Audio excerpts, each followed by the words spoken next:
Hello there, ako si Old Noob at nagpadala sa atin ng Asus Philippines ng isang gaming mouse. Ito ang Asus ROG Strix Impact 3 Wireless Gaming Mouse. Tara, unbox natin. Tingnan natin yung features ng ROG Strix Impact 3 Wireless Gaming Mouse.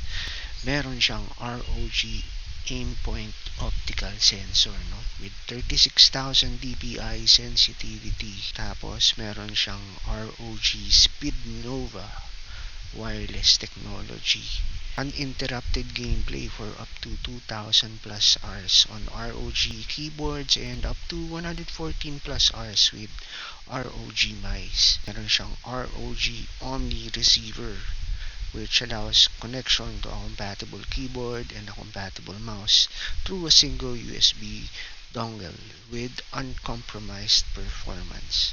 Meron din siyang push-fit switch socket swap with compatible mechanical switches to vary click force and extend the mouse's lifespan. At syempre yung superior battery life niya, no? It runs on AA and AAA batteries and lasts up to 450 hours on ROG Speednova wireless. Buksan natin. Ayan. Magnetic siya from the rear. Ayan siya. Ayan, nakiklik siya. Ayan. Ito yung ikakabit mo sa yung PC, no, sa USB.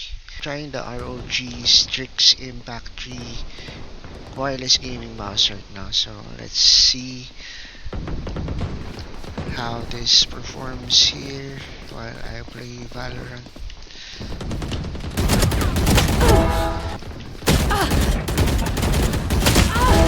Very sensitive siya.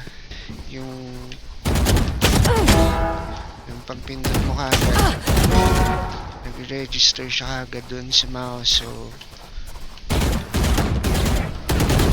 got one.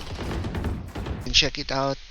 I think the price range is around 2.5k online, so you can check it out. Go check it out on their online stores. This is the ROG Strix Impact 3 wireless gaming mouse.